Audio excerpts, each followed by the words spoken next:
I've been talking a lot about sports that I like to do, like snowboarding, surfing, and skateboarding, but today we're going to just go way off that topic, and we're going to talk about somebody that probably everybody knows in this room. His name is Benjamin Franklin, and I'm going to tell you guys 10 facts about him. So, first fact was Benjamin Franklin was a founding father, but was also famous for his prints and newspapers.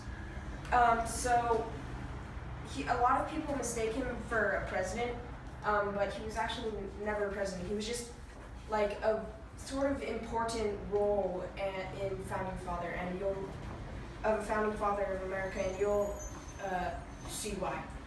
So he was actually also one of the things that he's really famous for was his newspapers and prints that he would write, and a lot of these facts are going to be about that because throughout his life he was just progressing in writing newspapers.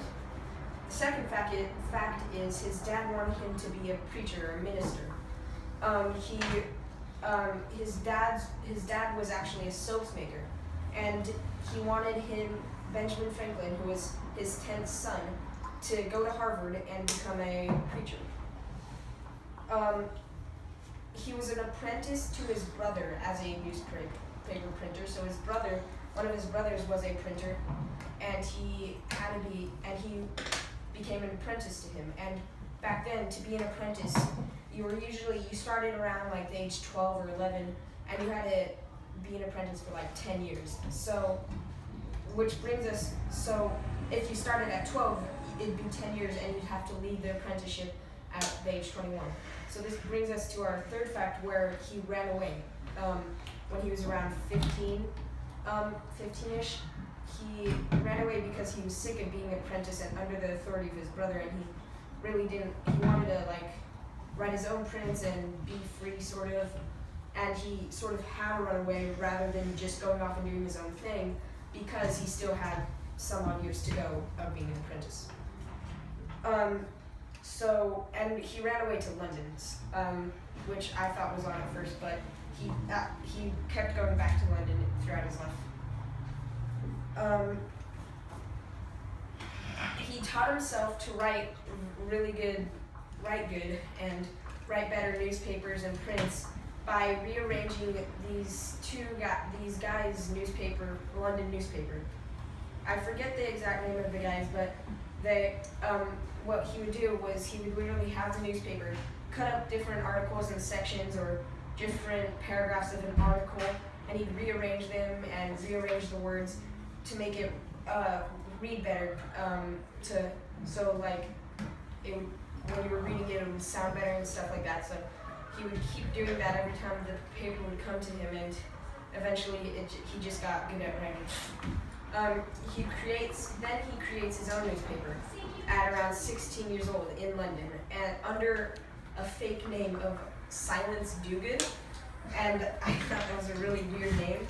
And a lot of the funny thing about this Silence Dogood character was that she was sort of the opposite of himself, except for her beliefs, because she was a woman, and she would say a lot of the things that he wanted to say.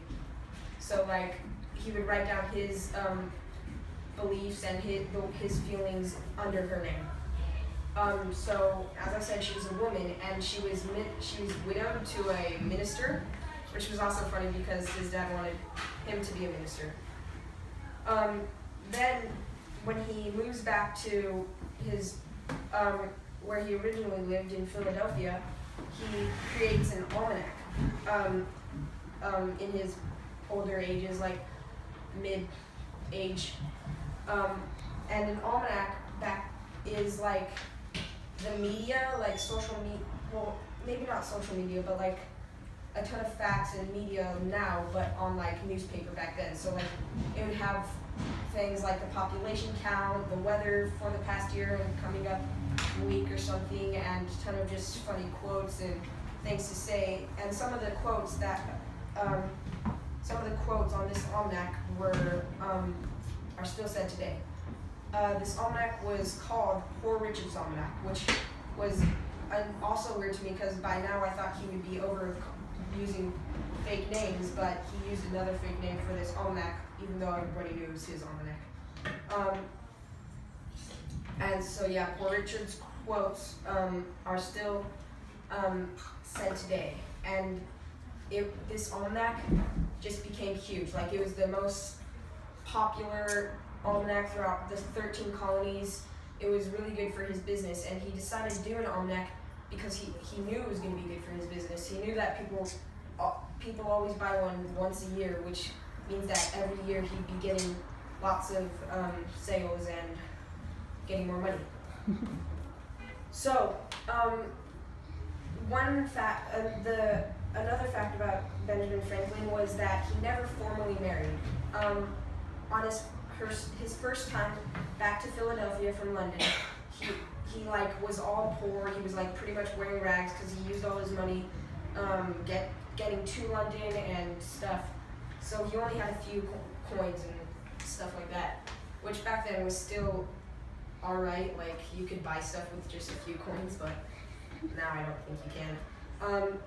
When he first got to Philadelphia, there was this girl that he met that was laughing at him because he was trying to act like cool, but he was really just in rags and stuff. And she was laughing at him, but not knowing that one day she would be his wife. So they sort of fell in love and liked each other. But then Benjamin Franklin had to move back to London, and they would send letters to each other from London and Philadelphia. But one day, one of the letters that Benjamin Franklin got said that she got married to another man. And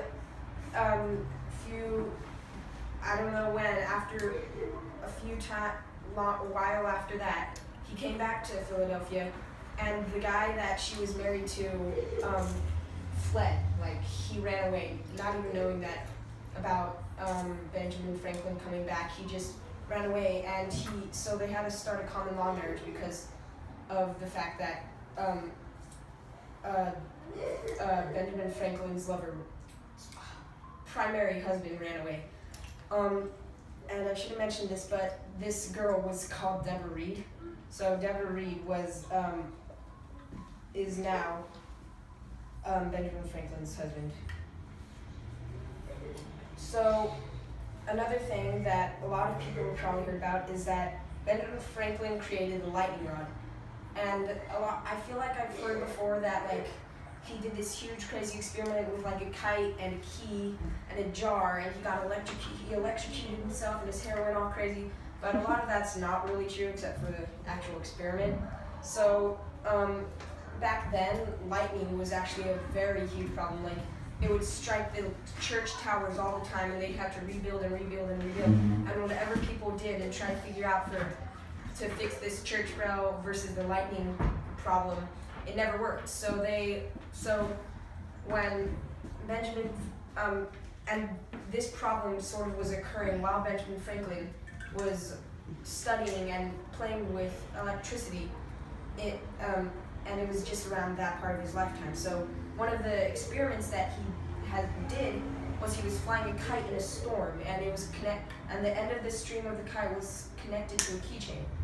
And the keychain was placed in a little jar, it was like some sort of jar, I forget the exact name of it, but it was this jar was what batteries were back then. It could hold electricity.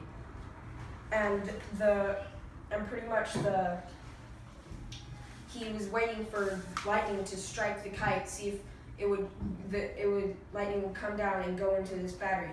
But what really happened was this kite and the string was just already connecting electricity from the clouds and the storm in the air, and he could tell because the hairs on the string were like sticking up and it was going into the battery. So what this experiment brought him to and taught him was that the solution to the lightning striking the church towers problem was quite easy. So what you had to do was just have a little rod on the peak of the tower and make a sort of pathway for the electricity to go down, like with metal wire, some sort of string going down around the side of the building and down into the ground to just disperse.